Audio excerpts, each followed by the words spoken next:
Hello, ladies and gentlemen. Imagine the following scene. 30 children, pupils, are seated in front of a teacher in a classroom. Another lesson in school begins. Normally, one of the main goals in education is, of course, to expose the children, gradually and with care, to society, teach about different cultures, languages, literature, geography, and so on. The children in our classroom are exposed to all of these, of course, but they're also given a so-called additional knowledge. In textbooks, they are taught to hate Israel, to hate the Jews. Themes that belong to the worlds of hate, violence, and racism are added intentionally in textbooks, as if they're part of a common knowledge. In grammar lesson, for example, these children will learn that the Palestinians sacrificed their blood to liberate Jerusalem, end of quote. Other exercises will include sentences regarding jihad warriors against the occupier, commitment to liberate Palestine. In another lesson, the children in our classroom will analyze a poem in which teaches that to die as a martyr by killing Israelis is a so-called hobby, or glorify the rejection of a peaceful ceasefire during battle, and presenting peacemaking as a sign of weakness. What will these children think in the end about Jews, about Israelis, when they're given these messages in a classroom already in their first years of life? These are just a few examples out of a long list of cases in which Israel hatred and anti-Semitism are found in textbooks in schools, not only in territories of the Palestinian Authority, but across the Arab world. However, it is important to mark the fact that there are also contradicting examples in which anti-Semitism is nowhere to be found, and anti-Semitic texts are completely erased from the books. What explains these differences between countries here in our region? What is actually the importance of a textbook in our time? What does it serve for the state, for its policy? What is the role of educators? And what can be done in order to reduce the spread of anti-Semitism and Israel hatred in textbooks? INSS English Podcast. We begin right after this.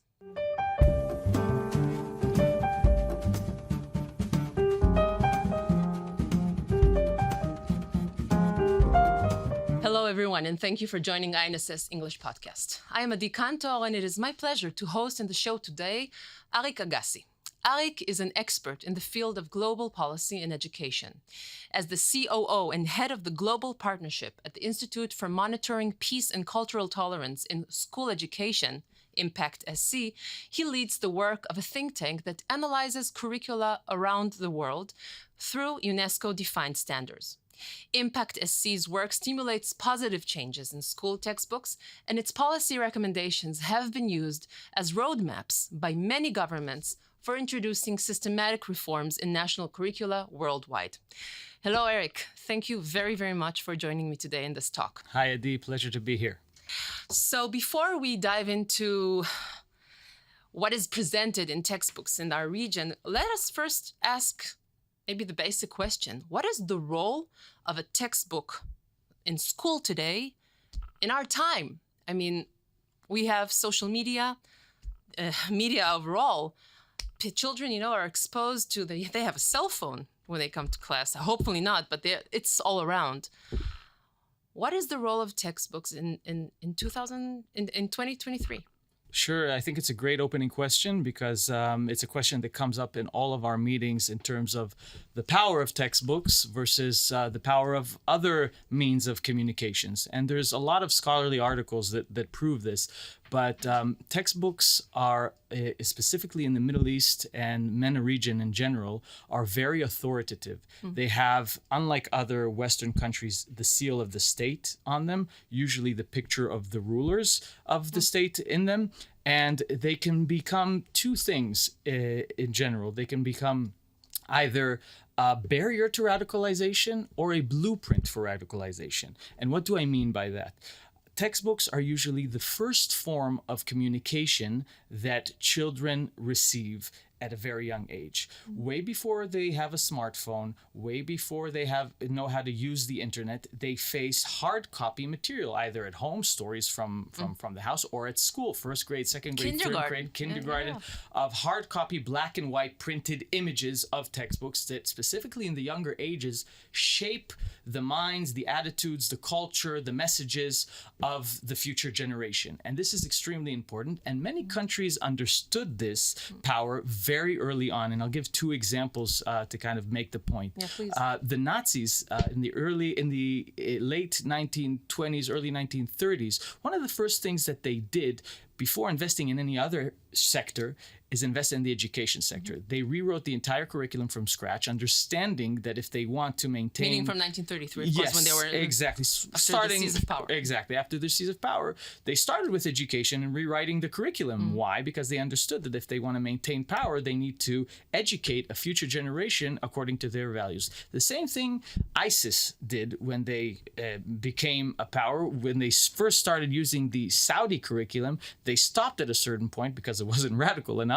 And they, before investing in other things, started writing and investing nice PDFs, very shiny, of their own material, because they understood that the power of textbooks. And I'll just end with saying on the power of textbooks that they are the source of communication. Social media is an amplifier of that message. So if you're in first grade and you're taught peace and tolerance throughout the year in hard copy textbooks and in class through the teacher, you're less likely to be influenced by radical social media elements or messages that you might find on your smartphone or on Facebook when you're in fifth grade, sixth grade, or you might, there's always exceptions, but we believe that it could be a barrier if you're taught peace and tolerance in an early age to being exposed to radical ideas in social media, and also vice versa. If you're radicalized for a very young age through textbooks, then a radical message that appears on social media can push you to act in violence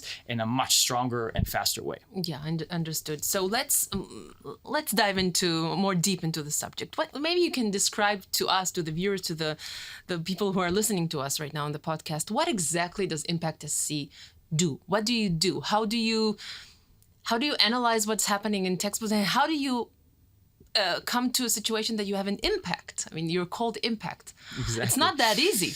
Yes, I mean, when I began with the organization 7 years ago, I honestly did not believe that I'd be able to influence change in the region, and we're doing that for a very, very simple reason. What Impact SC does, and this is very important, you said some of this in your introduction, but it's important for the listeners and viewers to understand.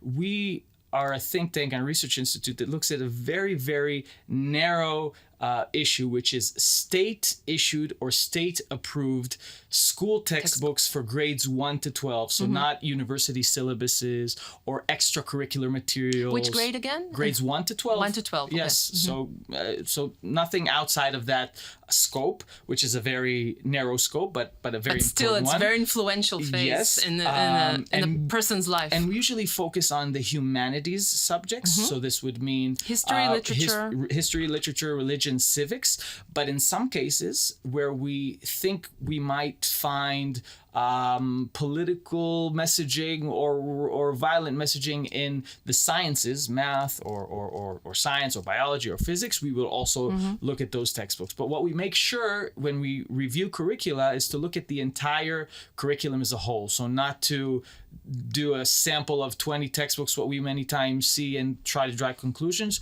We go book by book, line by line, page by page, and we measure these things against what we call, and what was derived, this methodology of the Institute back in 1998, UNESCO-derived standards of peace and tolerance. What does this mean in practice? We basically took international education treaties, resolutions that were agreed upon by the international community through UNESCO and the General Assembly on issues such as peace, respect for the other, respect for the individual other, meaning the internal other could be Ashkenazi Jews, Sephardic Jews, or Sunni versus Shiite. No hate, peacemaking as the ultimate goal to resolve conflicts. That's one of our most important ones. We want to see how to solve conflicts in a peaceful way. No incitement, gender equality, LGBTQ equality, which is an issue in our region. Sure, human rights. Yeah. Exactly. And we basically apply that methodology on every set of textbooks that we look at. And most of these textbooks are online. So they're easily accessible in most cases. In cases where they're not, we purchase hard copies, but literally in the vast majority of the cases, they're a click of a button away in Arabic. If we're looking at an Arabic country, we've also researched Iran, so that's Persian. We've also researched Turkey, which is Turkish. We've also researched Indonesia, which is Bahasa. So it depends on the country, but we look not only at the MENA region, we are starting to look at Asia. We're going to look into Europe, Sub-Saharan Africa pretty soon, against those standards. And the way we affect change, and this is, I think, maybe the most important and people kind of forget, an education minister, regardless of a country, doesn't know what's happening on, page 17 of a civics textbooks. Many times these are mid-level education civil servants who are responsible for drafting these messages that might get approved at a certain level, but the minister level doesn't know what's going on. And our reports basically map all the issues against these UNESCO standards, for the good and for the bad, whatever we find. We say what the textbooks show us.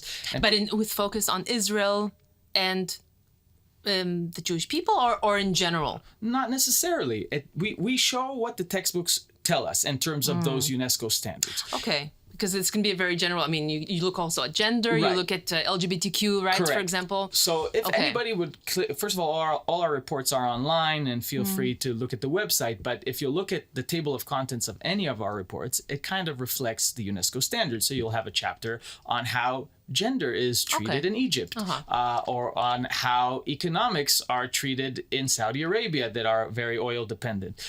Obviously, I don't know if obviously, but throughout history, in the last 100 years since the Israeli-Palestinian conflict, a lot of the problems that we found in textbooks in the region that do not meet UNESCO standard of respect to the other relate many times to the Jewish people, the Jews, the Jewish religion as a religion, and also towards Israel or Zionism as a state or as an ideology. So those usually get a separate chapter or a lot of attention in our reports, not because also it's interesting, but because the quantity of content about those issues is pretty significant in the textbooks. But that's not the only thing that interests us. We look at global affairs. We look at how, for instance, the Qatari curriculum was looking at their neighbors during the blockade, when there was a blockade by the 4 other Sunni states in Qatar. How did they treat them and things like that? So internal issues as well as external issues, and as well as Christians, polytheists, Buddhists. It could be any minority, but Jews in Israel has definitely a large focus within those textbooks. Would it be fair to say that the more traditional, the more conservative a country is, the more anti-Jewish, anti-Israel it is, for example? Or I'll maybe rephrase and make it a bit more, the challenge a bit bigger in the question. Do you find cases in which there is fairly more openness to gender equality or LGBTQ rights, but at the same time, Israel and Jews are at a problematic place that is not one-to-one relation? Again, it depends. It depends on the country. So it's not monolithic. There's different trends in different countries. I would say generally that this is what we would expect. The more open a country is, the more tolerance, maybe not, we would find towards Jews and Israelis, or not. But maybe it's not a one-to-one relation. I don't like to measure countries by how tolerant they are or not. We look at the curriculum and what the curriculum tells us. That's our scope. But what I can say is that when it comes to religion, many times a lot of the problems we find in religious textbooks, so Islamic education and things like that. And for instance, in Saudi Arabia, the amount of religious studies, meaning the amount of hours and the amount of textbooks that were devoted to teaching religion was much larger and still is a little bit larger than other countries. So the amount of hours they study tafsir, Quran, hadith is larger. And there were more textbooks for us to research. And our first report, or not our first, we've been looking at Saudi since the early 2000s, but one of our last reports about it was very problematic in terms of the content. They have then changed, and we'll get to that. But that problematic report basically showed a lot of Islamic education textbooks where there were problems about gender and problems about Jews. Yes, sure. This normally goes together. But this was completely reformed and changed in recent years. We can get to. In Saudi Arabia? Yes, we'll get to that. But to your question, that's not necessarily the case with other countries. Other countries that are still could be less conservative or in that way can still have very religious anti-Semitic examples. Exactly. For example, our Egypt report that was written by INSS's Dr. Ophir Winter found that there's reform that they're changing, but throughout the years they connected the conflict with Israel, for instance, the 1973 war, with Muhammad's religious war, Muhammad's wars with the Jews and ancient Islam, and they made this connection between current day battles with Israel and the Jews of ancient Arabia, creating a religious connection to the national connection, even though you can ask if they're a conservative country, but they made this religious connection. Yeah. Is this new, or this was in Egypt all this the was time? This was there for many years. From the beginning on? Since this was after the war. How did they explain the war? This was our first full review of the Egyptian curriculum, but we've looked a little bit at older textbooks, and so did. I'm interested in the change. If you see some kind of change. Yes, so we saw a significant change. There was an announcement by the Minister of Education that they're going to rewrite their entire curriculum within 7 years or so, a little bit more. And they completely every year they're rewriting a grade from scratch. What do I mean by that? They're throwing away all the old textbooks and introducing brand new ones. So not every year one grade is introduced, right? So when we reviewed the curriculum and we published our report, they finished reprinting or finished introducing new textbooks up to grade 5. So we were able to look at the new up to grade 5 textbooks versus the old. And that's where we saw, for instance, removals of those connections between the 1973 war and Muhammad's battle of the Jews, that number one. And secondly, instead of focusing, and this was, by the way, in Islamic education, they had the war with Israel in 1973 in a religious textbook, not in a history or civics textbook. Interesting. So this was removed, and what was replaced was the Muhammad's pact and agreement with the Jews, granting them equal rights and things like that back in early Islam, obviously under Islamic Sharia law, but it was focused more on coexistence and living with Jews there. And when was this change? When did this change was in last year in fifth grade, because this was a fifth grade textbook that I was quoting, but before that the reform itself started in 2020. Yeah. So every year we're having more grades. That said, the higher grades, 6 to 12, have not been reformed. And what does that mean, have not been reformed? The Egyptians are reprinting every year those same textbooks with those same problematic messages. So, but for higher grades. Yes. Okay. So our policy. Why, by the way? Why to make this change? Why to remove from the lower grades, but to keep it in the? Well, first they will claim that reform takes time, and they can't change the entire curriculum, all the grades, all the hundreds of textbooks in one go. Therefore, they're going grade by grade. But what other countries have done, which the Egyptians have not, and this is our recommendation to them, and this is where we've seen, is kind of like a plaster midway. Across all. Yes, where until a textbook is completely rewritten in pedagogy and gets approved, we've seen this in other countries. You go to a problematic passage and you can remove a line, a word, if you want, a chapter, if there's a will. If there's a will. Exactly. And because a lot of these countries are very top down, when a decision is made to reform, change happens very, very quickly. Of course. If there's a will. And in the Arab world, and people don't know this, textbooks get reprinted and with new editions at the start of every new school year. Usually it's graphics or punctuation or corrections and stuff, that commentary that they got from the field on changes. But in the Western world, for instance, the Israeli civics textbook was written 8 years ago, and it's still being used. There was no new civics textbooks being written every year. The same with the Western model is usually publishers.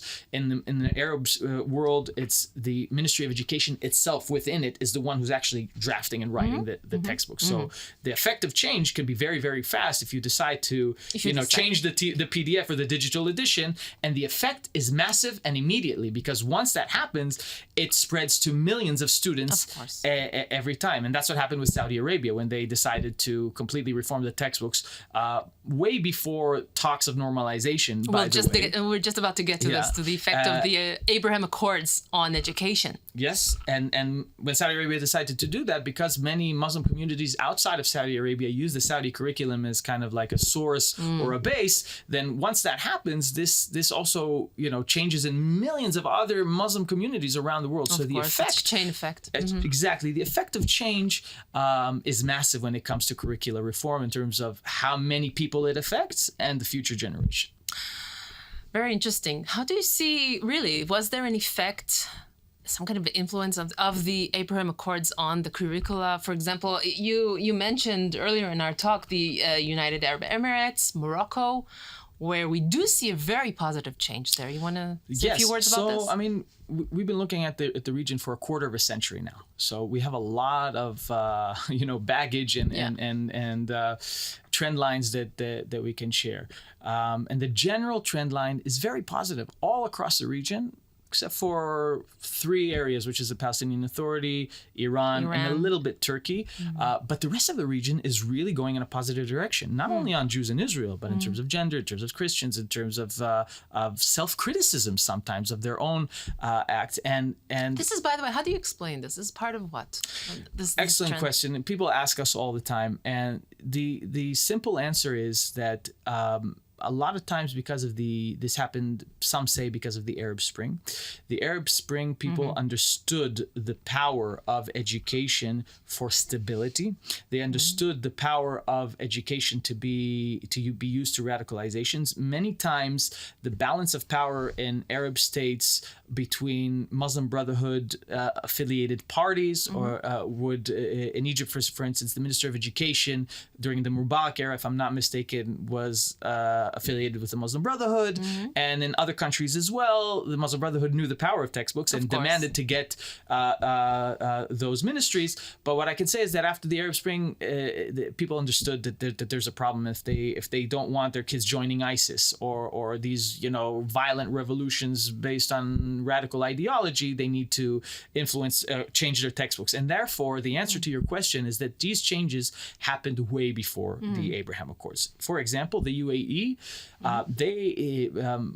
Mohammed bin Ziyad gave an interview to the New York Times, I think it was 2014 or 16, where he said that he fired all the teachers that were responsible and people in the education sector responsible for writing the curriculum, and claiming also that they were Muslim Brotherhood affiliated, and decided to rewrite the textbooks back then. Back then, there weren't any Abraham Accords weren't even close to that. And when we reviewed the curriculum before the Abraham Accords happened, we saw an amazing change where we saw a curriculum free of anti-Semitism, not one example predicting Jews or the Jewish religion in a negative way. Quite the contrary. Respect to how are Jews presented? So, if not in a negative way, how are they presented? So they were pioneers in how they taught Islamic education, and Islam is a religion of peace, and there are hundreds of surahs, hadiths, and religious texts that you can choose from, and it's a matter of choice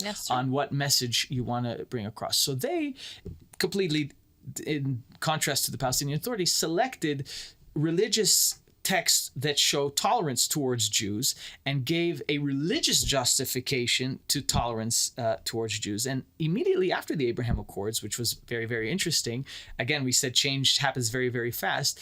in 3 textbooks, they rewrote and added a small passage about the Abraham Accords in 3 separate textbooks, but not in civics or history, and Islamic education, quoting a senior religious, well-respected person from the religious establishment there. I forget the title or the organization, quoting from religious text why peace with Israel is something good and something that is with Islamic values to peace with Israel. I mean, we go now beyond the Jews. Yes, we're talking about exactly. relations with Israel. Exactly, with it was Israel. relations with Israel because I was talking about specifically post-normalization, a change that happened, but mostly changed, including Saudi Arabia, Morocco, UAE. It was pre-normalization where we've seen this. In Morocco, it started in 2020, where we saw the most advanced material about Jewish life, Jewish people, probably we're because of talking their about Jewish very, history. very small communities of Jews that live there. So in most cases, they don't even know Exactly, but Jews, but, right? But I mean, they know about them from textbooks. But for Morocco, this was for us. It was groundbreaking because the UAE doesn't have any Jewish history in its area. Exactly. Morocco does, and there is a community, of course. And they didn't have to do this, but they added across grades and across subjects many examples about Jewish life. For example, there's a picture of a Jewish family with kippahs having Shabbat dinner, inviting their Muslim neighbor for dinner. There's a picture of Mimuna, the celebration after Passover. After Passover.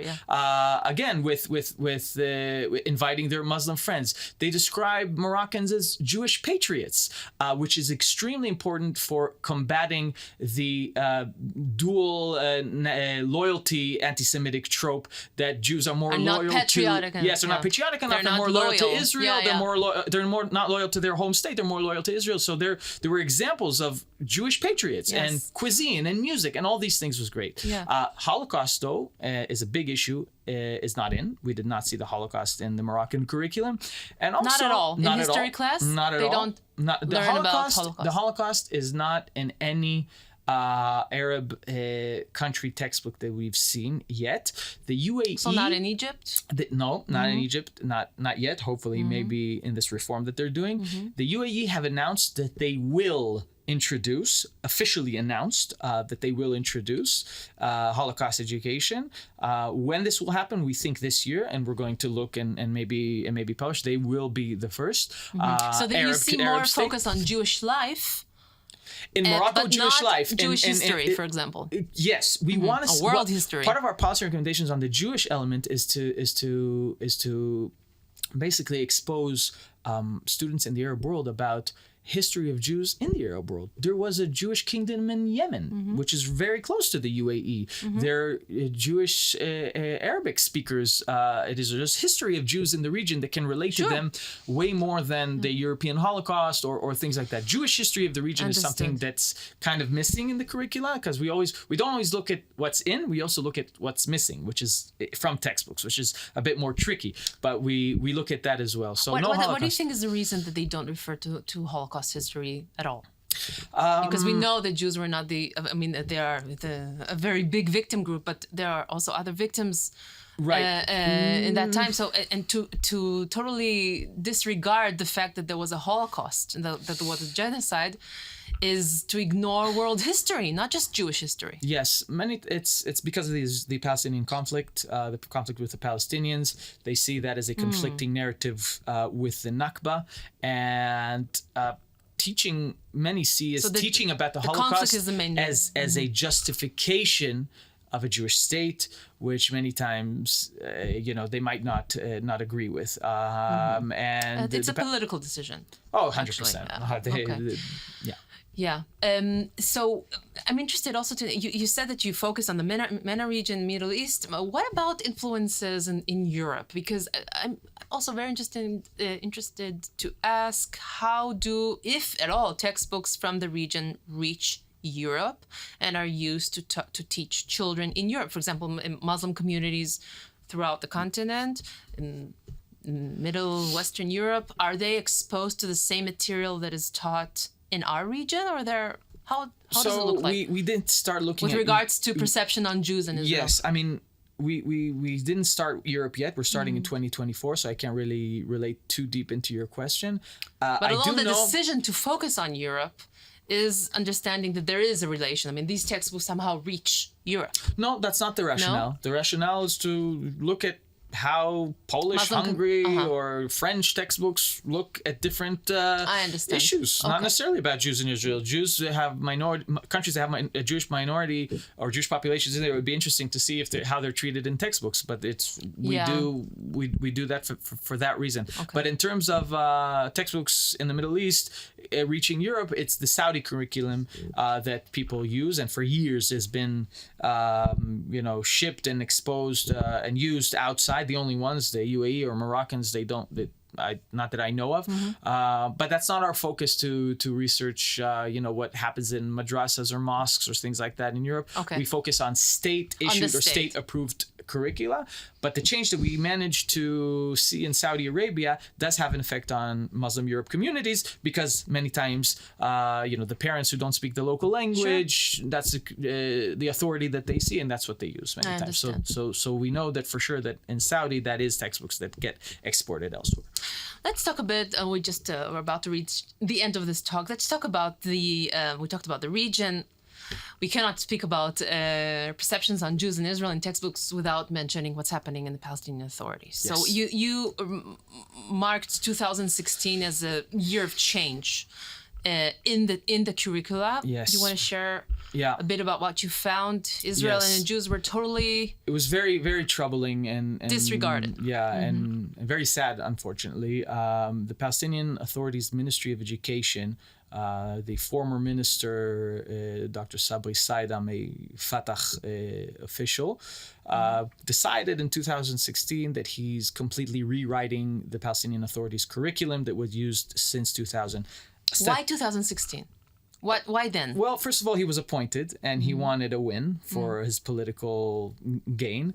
And secondly, the same textbooks between 2000 and 2016 were basically kind of the same with minor modifications. 16 years of history, things changed.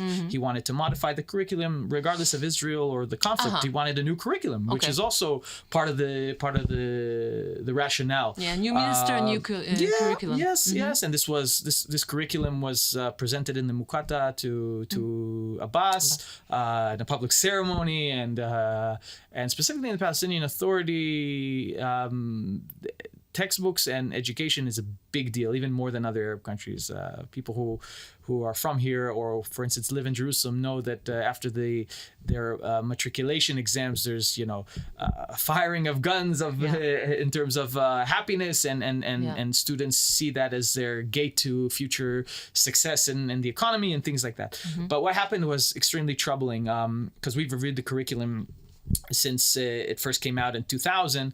And what we found was two very troubling elements. Number one was a removal of any mention of peace treaties, attempts to make peace, negotiations with Israel that existed in the previous curriculum. Now, also, when you looked at maps, I'm not sure that Israel even existed. We'll get to the maps, but this was very, very important, because one of our key goals is peacemaking as a way to resolve conflict. So UNESCO, you mentioned. Yes.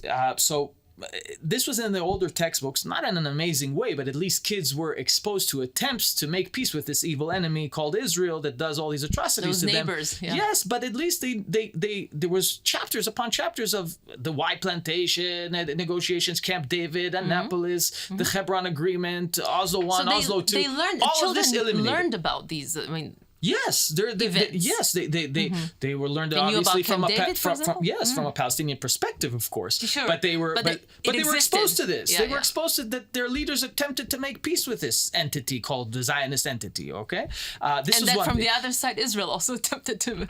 So this was completely removed.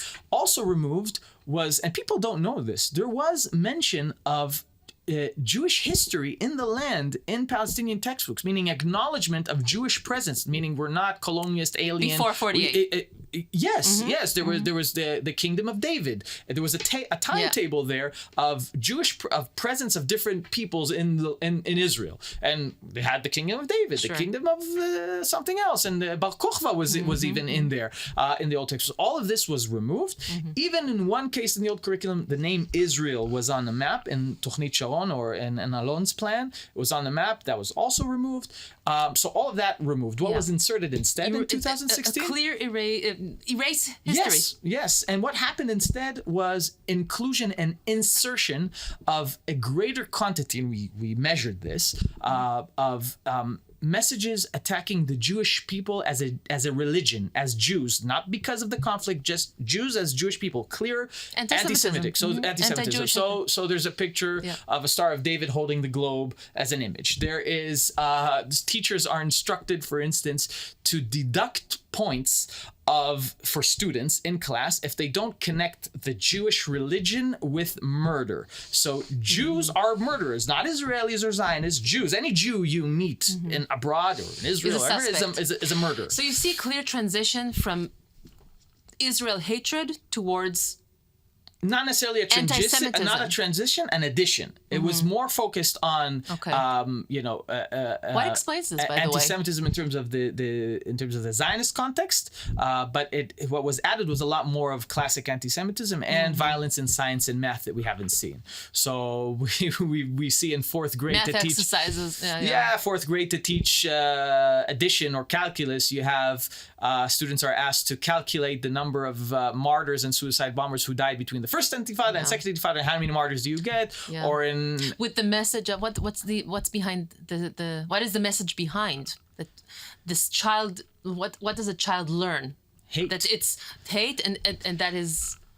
So you should aspire to become a martyr, maybe. Yes. So when a child learns to count suicide bombers and he sees an image of a funeral with dead bodies carried in the funeral and in a math book in the fourth grade, you can ask yourself what goes on in the mind in the kid. What is expected of him when he's 20, for example? And in math or science, what's supposed to be a generic, subject. So political messages. It's all intention. So this is what happened 2016 until 2018 when this reform was conducted. And Hamas, which is a rival of the Palestinian Authority that controls Gaza, uses these textbooks as is. So these are printed in Ramallah by the Palestinian Authority, right, by their Minister of Education.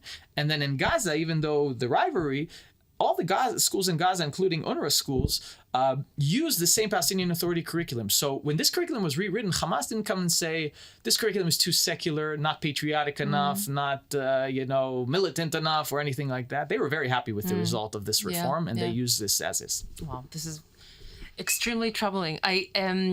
We have only 2 minutes before we need to end the show. I would like to ask you, just to finalize, what are your recommendations with the goal of reducing as much as possible Jewish hatred, anti-Israel perceptions? What can be done? Is there something Israel can do in order to bring to reduction of these horrifying texts? So what we recommend doing, obviously, is and this is what we advance, is systematic reforms and change. And the way we do it, and the way we recommend this, is by identifying and itemizing the problematic content. But you go to the ministers of education and you say this and this is problematic. All our reports are public. Please change it. Yes, we publish our reports. We present them to parliaments across the world, to ministries of education in the region, who take these reports and then conduct reforms on their own. It's Impact SC just shows where the issues are relating to UNESCO standards. Yes. It's up to the countries and themselves. They listen to you. I mean, you feel that there is. The way we measure success is to go back to the same textbooks where we identified and see if there was a change of the passage if a textbook was removed. For instance, the Qataris removed a textbook which was itemized in our report that supported firing of rockets from Hamas from Gaza towards civilian populations, completely removed. And this was after you recommended them to remove that text. This after we published our report. Okay. Yes, after our report, it was made public. There was articles about about it. Yeah. And, you know, Very important. Kagassi, you're doing a very important work. Thank you very much for really enlightening us on these issues. It's a pleasure. I just hope that there will be a lot more attention also from the region, from ministers of education across the region to the trend line bring is to good. more positive change. Yes, but we're in a good era. There's a very positive change happening in the region, and it's very, very encouraging, and we're pushing for more. This is very good to know, and we're finishing in a very optimistic way. Exactly. Ari Kagassi, thank you very much, and thank you for our viewers and listeners for listening.